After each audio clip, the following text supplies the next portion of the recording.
Women have always been powerful. History just edited them badly. This is Female Badassery, a podcast about extraordinary, ordinary women. Hello, welcome. I'm Tracy Schoblum, also known as the Creative Professor. And I'm Sarah McGovsky, author and badass woman. We are badass women. So welcome to this episode of Female Badassery. And we have with us today, how do you say your last name? Valentiner? Valentina. Okay. You've been saying that your whole life, like Valentine with an R. Yeah, I've been spelling both my names for 58 years. Yep. Okay. Yeah, I get that.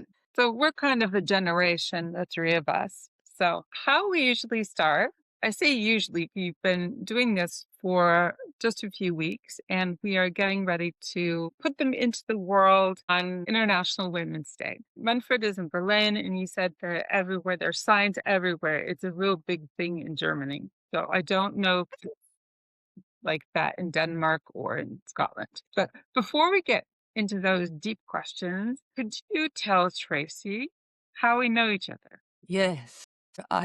I'm a print artist, and every year I go to a print fair in the Netherlands, which I believe is one of the largest print fairs in the EU. I met Sarah there last year, and we just hit it off like two flying happy white witches. We've been in frequent contact since then, and yes, she's one of these instant besties you make in the world. Yep. Thank you. And now it's my turn to tell Tracy why I think you're badass. So far, Tracy knows none of our guests. I've only invited fantastic women from my little world because at the moment, I really, really need to connect to the goodness in the world. And for the most part, that's the women. I don't see women in the nonsense that's happening right now. Yeah.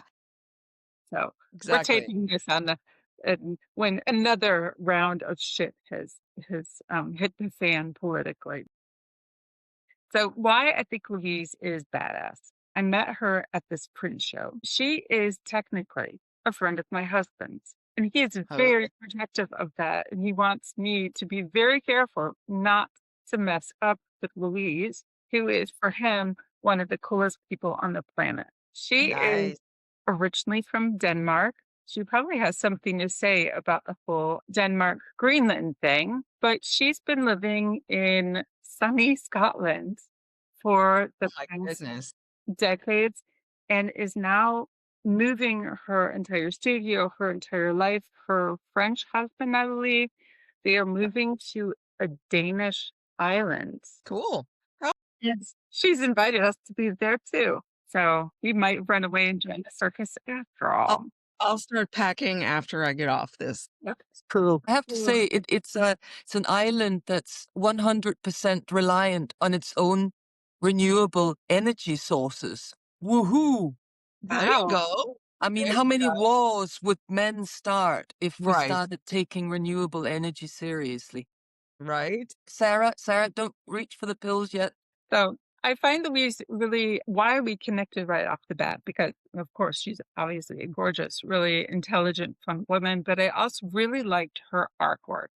And I think she's very much about empowering women. So she had quite a few prints of different poems, not only from women, but the best ones were from the ladies. She had a set of Frida Kahlo prints where she shared some quotes from Frida Kahlo that were very inspiring and a little bit beyond some of the quite honest, the tech that's come out recently with Frida Kahlo. She's everywhere. You know, you can buy Frida Kahlo socks and Christmas ornaments, but Luise's work is very spare, it's very clean, but it's got these really great messages.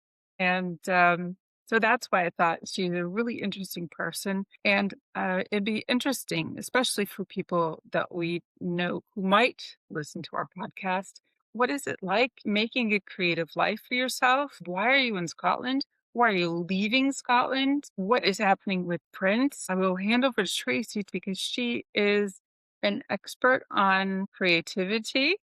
And she is working with a lot of other people to really examine what it is that puts creative people at the top of their. That's a good way of describing it, Sarah. So I guess she asked you about 98 questions. So let's start. Let's first of all, the Frida Kahlo stuff is pretty impressive. How did you find her and resonate with her?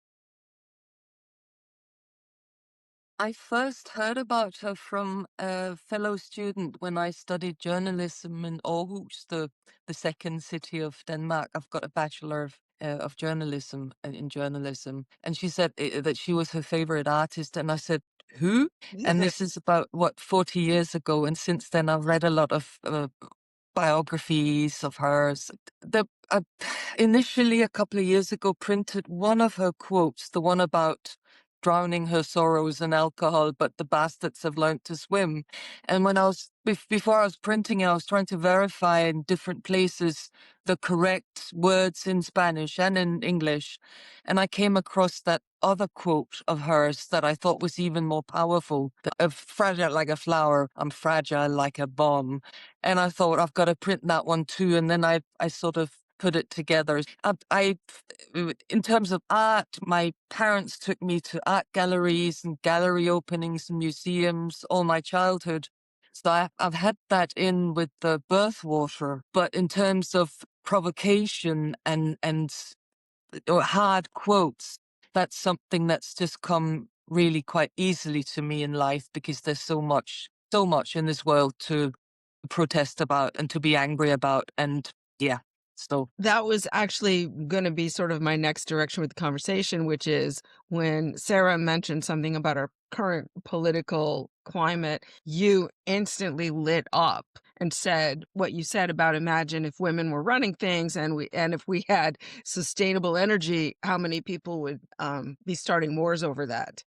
Tell me more about that and how you got to be so passionate about such things. I think, and this comes from a conversation at the print fair with my French boyfriend. I call the boys that I love my boyfriends. So Manfred is a boyfriend and Martial is a boyfriend. And he was talking about his children. And he said that his daughter, who I believe is 18 or 19 now, something like that, she had finally started rebelling. And I said to him, well, no, he said, no, she should have rebelled much sooner in life. And I said, well, I wasn't allowed to rebel. I grew up in a patriarchal, military, very hardline sort of family. And I wasn't allowed to do anything that I wanted to do until they said, when you're 18, you do what you want. And then, of course, I fucked off to Paris and London and never really came home much. And I said to him, well, I started rebelling at 18 and I've only just really got started now. It's the more that fires you, the injustices in the world, the inequality, the super rich and the billions who are starving, the more and they say people get more and more conservative as they age. Lord, I'm a red socialist now, not just a green socialist. I get more and more fired up by the problems in the world that needn't be there. There's enough space for all of us. There's enough food for all of us. Yeah, it's interesting because I'm seeing the same thing in the world, like Hillary Clinton's deposition the other day. Oh And yeah. now on social media, they're mocking her, and in a playful way, where they're contrasting her with Bill. And he's sitting there reminiscing gently over his experiences. And she's like, excuse me, fuck you. And the mother that you wrote in on and everything else. Like, don't mess with me. Fine, throw me in jail. I'm not. And I mean, she's just sick of it. She's sick of it. We're sick of it. We are sick of it. And do you remember how Trump said, oh no, she's run by the Russians? Right. I mean, Well, that's the thing. We accuse people of what we are. So when someone goes, you're being selfish, it's because they're being selfish, is really what it is. really? One of the best things that Louise had at the fair, I think it sold out, was her Queenager um, Oh, yeah. series of stickers and things, because we are definitely, all three of us, Queenagers. Indeed. We don't care. So, all right. So we're moving now. We're going to go to a tiny little self-sustaining island. How did that happen? Because we all want to go to live on some island. Trust me. So, but you're Yes. doing it. So we're sort of voting with our feet. I fell in love with Scotland as a student, managed to come over here on an Erasmus, an EU grant, studied at the University of Edinburgh for a year and pretty much stayed on. And that's now 32 years ago. But what's happened in what was a beautiful place, and I would say Britain still had, as a whole, had some decent values then. Most of it is eroded. And with Brexit and with us EU citizens in the UK not being allowed to vote to leave the EU, and with misgovernance for decades, these islands are shit to live in. And although I pardon my French, my husband's French, so I say shit a lot. But what The Scottish as I island. would say, no, Scotland is my favorite country in the world, and I love it here, but I loathe living in the UK. So we're voting with our feet. We're going back to, well, I'm going back to Denmark, where I was born. My French husband is very happy to move to Scandinavia because he always dreamt of living there. And we're going to have a final chapter or two, if we're allowed that, of sending some powerful messages out into the world and having fun. And that's sort of, did I answer the question? You did indeed. All Now, what right. about family? What about, because for like, I'm in California and I'm stuck in the United States, and obviously I'm horrified at what's been happening around here. I'm fortunate to live in California at least, but even here, I'm in Los Angeles. It's crowded. It's full of annoying people. But I have children, I have family. I couldn't pack up and leave easily without a very serious trade-off. So how did you balance the trade-off between wanting to follow your ethics and your heart and saying goodbye to the people and the situations that you love? Yeah, so we've never had kids. We got together late in life, about 18 years ago, and we has a little bit of family in France, and we see them. I don't really have family. I was kicked out of my father's family by my stepmother a long time ago.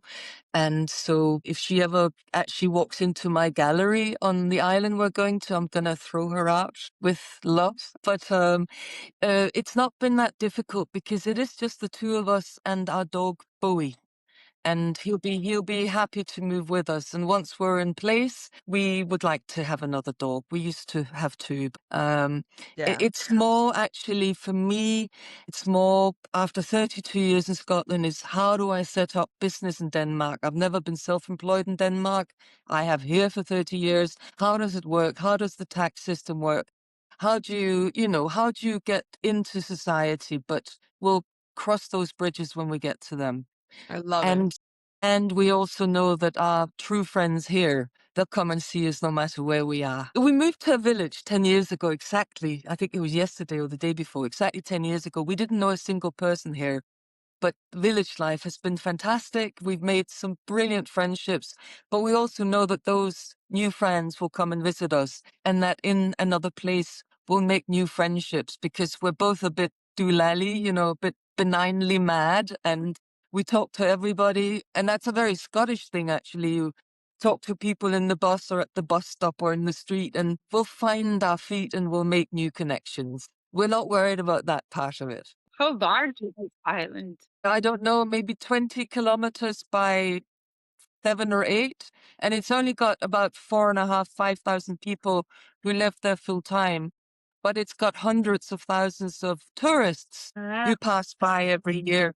And the property we have just bought is right, this footfall that come right past our gallery and printing Perfect, office. perfect. So we're very excited. And we Okay. get the keys on the 1st of April, April Fool's Day. And let's just hope that soon after that, sorry, I can start my business there. How Okay. exciting. That was going to be my next question, which was sort of financial sustainability.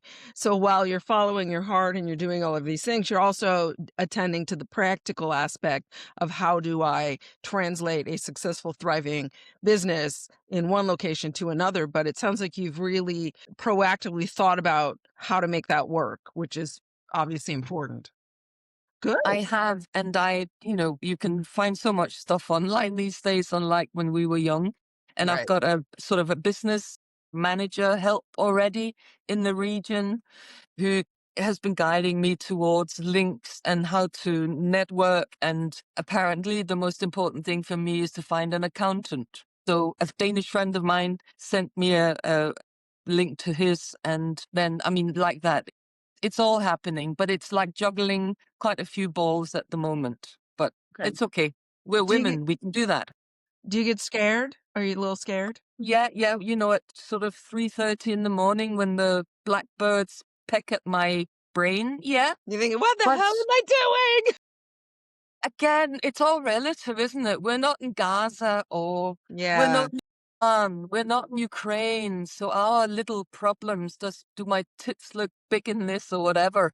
It's Yeah. nothing, is it? Because we're the lucky less than We're very 1%, lucky. aren't we?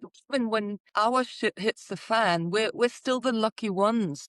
I had a paternal grandmother and she was born into nothing really, but she always said to me, "Don't ever forget, girl, that you're born on the sunny side of the road." And I thought that is a good thing to bear in mind when you are a hypersensitive, depressive young child. It's a good thing to go, "I'm luckier than most." It's so fun to listen to your accent and your attitude, which is such a hybrid of Scottish and Danish. Yes. It's Well, my wonderful. Danish friends say I speak Scottish, or I Yeah, speak Danish with a Scottish accent, and I apparently speak Scottish with a Danish accent. But I hear it. As a person who yeah, speaks English, I hear both equally. yeah. It's a mess, like But me. it's not only that, it's the mental framework that's coming through. You've got the Scottish direct, blunt, go for it, we're gonna make it happen, with sort of the Danish artistic sensibility who likes beauty and order. So it's really wonderful to see both. I can see why Sarah invited you here. Thank you. Yeah. Admittedly, Louise and my husband are working in what some people would think of as a dying art form. They're printing. They're really printing things with movable type on paper with ink. It's something going back since Gutenberg in 1440. Yeah. And now doing it in 2026, it has an element of authenticity that isn't always available right now. You were saying was sort of an authenticity and a throwback to an earlier time, and it's a blending of like modern ideology with older technology, so to speak. Is that what you? Is that a?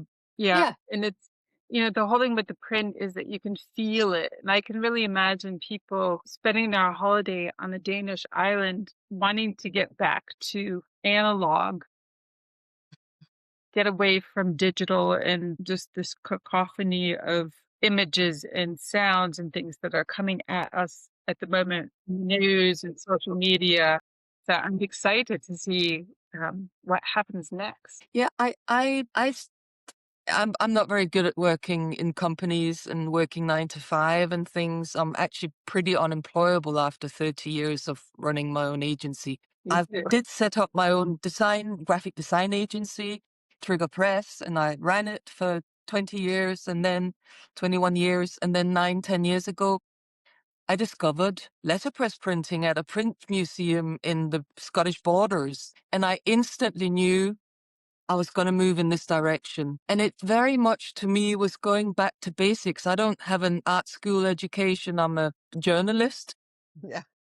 but it was going back to basics because all the terms we use in graphic design come from letterpress printing. And I just thought, wow. And then I think it does lend itself to protest printing or posters, which I do a lot of.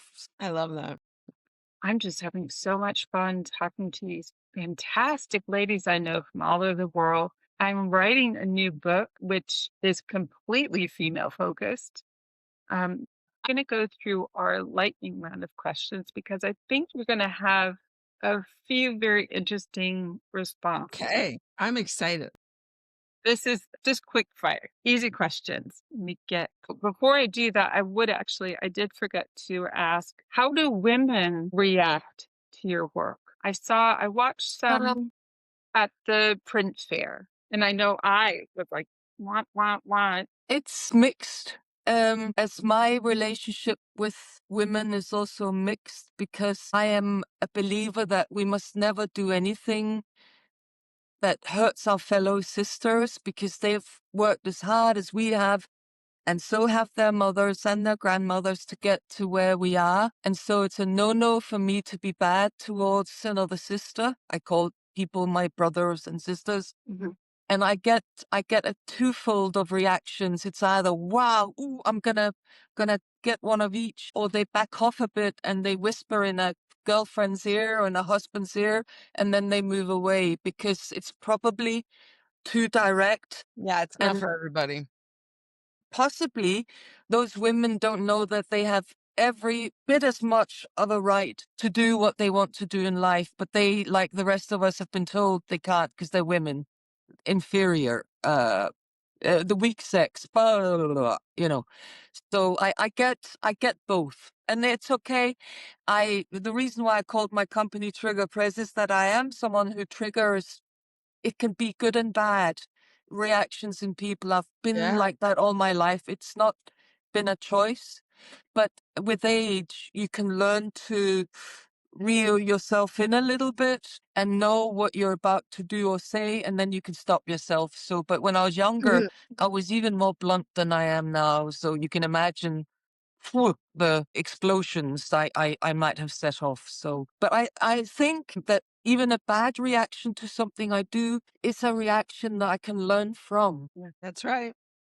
I love that. Watching Louise at this event, I watched her and her boyfriends, including my husband, but it was so tremendous seeing these grown adults having so much fun with each other. They waited 50 some years to finally meet the people who they belong to. Your And family, your new yeah, chosen family. there really is this letterpress print family. I'm so That's happy so that beautiful. I feel like crying. It's gorgeous. I'm so happy I that I'm adjacent to the. You are, and it's so good to know the wives of my boyfriends. So, and because I feel that I grew up in enormous loneliness and not really knowing what family life was. In life, my friendships have meant everything to me. But finding out what I really wanted to do in life with letterpress printing, I've met my real brothers, and sisters. So for me, it's a win, win, win, win, win, win, whatever they say in the business colleges, win, win, win, many times on a soulful level. Yeah. Not necessarily that we're gonna be rich, and sometimes we're struggling to pay our bills. Fuck that. We're doing what we want to do with good, fun people who inspire us to be. When we're together, we're more than the sum of our parts, No, we Right. are the sum. Yeah, we're whatever. Fuck, you're gonna have to cut that out because No, I we're was not, because misquoting we know something. exactly what you mean. You're It's right. our fucking podcast, and we can say whatever we That's want. right. Okay. That's right. No, but it's synergistic. The energy grows beyond its parts. That's it. Yeah. That's it. It's just that we feed off each other. I mean, with your husband and Fred, with my French brother Marshall, and with our Belgian brother Nils, it just goes nuts when we're together. I can attest. And we spend a couple of days together, and then I think we all need a 3-week holiday afterwards because we're so on. We don't want Yeah. to miss a moment of each other's company. Fun. They Yeah, did have some so- wars. It was slightly inappropriate. The Germans against the Belgians and the French joining up with the Germans. But, we can rewrite history. It was friendly fire, and all paper planes, yeah. No nuclear warheads in sight. Yeah. So now to the serious questions. Very serious questions. Okay. Cats or dogs? Dog. Right? And you do have some great print. There are some dogs, some sausage dogs in there that are very sweet. Yeah, What he is was based something- on my late dog. We're both animal lovers. Tracy has 5 behind her right now. I I have see, two- I see a dog on a couch. Is that right? Yeah, that's Carl. I have 2 dogs and 4 cats at the moment. Wow. He heard his name. He was like, yeah. Time for biscuits. Yeah. This is Yeah. So what is something you care less about every year? Something I care less about, whether I offend somebody. And something you care more about? And my integrity. Okay. Is there anything you're allowing yourself that you never did before? To let go of the ones who've hurt me behind. I think a lot of this comes with being a woman of a certain age, menopause, and you go, why did I care so much Right, about that exactly. 20 years ago? I'm 58 and I really just want to do that to a lot of people I see. I don't. I'll pass them in the village or the street. I'll go, hiya, but I'll keep walking. I don't stop for a conversation. I just keep walking. I've done my civic duty saying hello, boom. Okay. I like that. Your civic duty. Check mark. We have them because we have to have a system that means we don't just go out and stab someone Yeah. or send a bomb in to kill someone because we don't like the way they are. We have, like the ruler of where you guys come from Yeah. at the moment. We can't just disregard centuries of peacemaking concepts and rules and regulations. And it's the same in our village. It's the same down the street, isn't it? We apply that to ourselves to be decent citizens, but then of course we can still provoke them. I have a window out on my garage where I put a provocative statement from my print room in almost every day. We can provoke, but we shouldn't kill straight away at least. Yeah. I do think once in a while a discussion we have in our house that you cannot behave in a way like the people we're angry with for behaving that way. We have to be better. We have to be Yeah. better than them. And I still also think we have to keep talking to people who have different opinions to us. We've got to keep the discussion flowing. Yeah. I don't know if we can change all the minds, but it's at least worth trying. Yeah, exactly. Last big question. I don't know if you even have Golden Girls in Scotland. You must have Golden Girls. Are you familiar with that program? We're asking people which Golden Girls character they would be, but it's difficult if you are I don't know them. Yes. not a television junkie like we were in the 80s. It's a program from the 80s, but there were. It might exist here, but I've never owned a television, so I. So the premise of the show is that four old, I guess, I don't know how they're old, but old women move in together in a home in Miami. It's B. Arthur, the actress, plays a character that's very strong and very tall and very capable. Her mother, her old Sicilian mother, is shorter and sarcastic. And then the other two roommates, one is played by Betty White, and she sort of played kind of a ditzy bimbo from a small town in, I don't even know where it was, the Midwest or something. And the other female character was sort of the sexual one, the one who wanted to sleep with everyone and her appearance, and everyone had to adore her at all times. So when we're asking, the question is, who are you? What we're really asking is, what is your dominant archetype? Do you, from maybe a Jungian perspective, or what is how do you, and I think I know the answer. Sound really fancy. I just thought, No, but it it was a really is. good It's like question.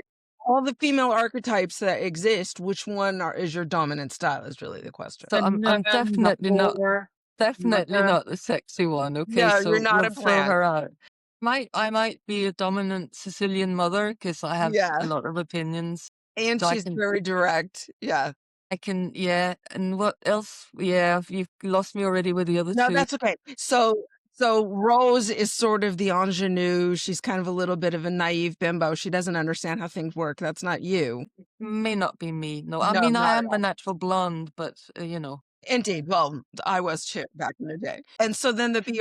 Arthur character is much more masculine in her demeanor. And that doesn't seem to be you either, but the older sarcastic Sicilian is the mother in the show, is the mother of the other character. So I could see a hybrid of both. yeah, Because yeah. you've And got a I lot of can, leadership. You're not a follower, but you're no, also witty I, and I But I have actually at times in my life donned my dungarees or my overalls and been more macho because I had to get things done and I needed men to stay away from me. So I have that in me. I do it less now because I feel I've built a different carapace to protect my sensitivity, and I don't need my dungarees. Do you call them that in America? Or, No, we overalls, do. like We do. the old gosh ones, And frankly, men don't really approach women our age anyway. It's No, which interesting. is We're I talking think it's about wonderful. You don't have to worry about carapace. it. We're free. The Well, words it carapace doesn't matter. and corset and dungarees, overalls. It's really interesting the threads coming out. Yes. Yeah. I think we need to So learn that was about. I that was may be a hybrid of a great the answer, mother. Louise. It's okay. I Okay. see. Yeah, definitely the B. Arthur character, because she also was very intelligent and sarcastic and strong and grounded and opinionated and very feminist. I shall look out for the show on the internet Yeah, somewhere. absolutely. I Yeah. mean, in real Okay. life, the actress was a lesbian, so Fine. Fine. I wish I'd been born a lesbian, to be honest No, with I you. do It too. would have saved so much trouble in my I know. life, but we don't choose, do we? So No. yeah. Yeah, I don't. Yeah, I don't know. But I think the message of the Golden Girls is that women can age well together. And I think that's Oh yeah. important Oh yeah. in Wow, you neighborhoods. got a lot of like ambient. Yes. I So do. anyway, It's what I'll do is here. sort of. So Louise, how would our viewers find you on this tiny little island? How do you have? You must have a social media presence. How will people who don't know you find you? So I'm on Instagram as Louise Blackbird, Okay. and gonna- again that is Louise without an O. Yeah. All right, I'm gonna find And you I right think now. that's the one I'm going to keep. I'm going to set up a company with a different company name. The island, it's called Samsu, which is I believe, the place name mentioned the most times in the Icelandic sagas, because it was a Viking tribe or sort of meeting point, the island. There you are. So because the house we've bought is a very long yellow brick building, I'm going to call it the Longhouse. I love it. And then maybe printing office and gallery or something. I can't. I found you. There you are. Yes. So I All will right. I will put the The URL link. Yeah, for the your information. current Graphic. that we can change the address once you've got settled in, which Okay. is soon. Wonderful. April, soon. So thank you very much Very for soon. chatting Thank with you us. very much for coming with us. It's been a delight. You're an absolute badass. She was right once again. Yet another badass woman. The female badassery. We have a lot of us apparently. Anyway, thank you very much. And for those of you who are following, we'll see you next time with more female badasses. Thank you. Thank you, guys.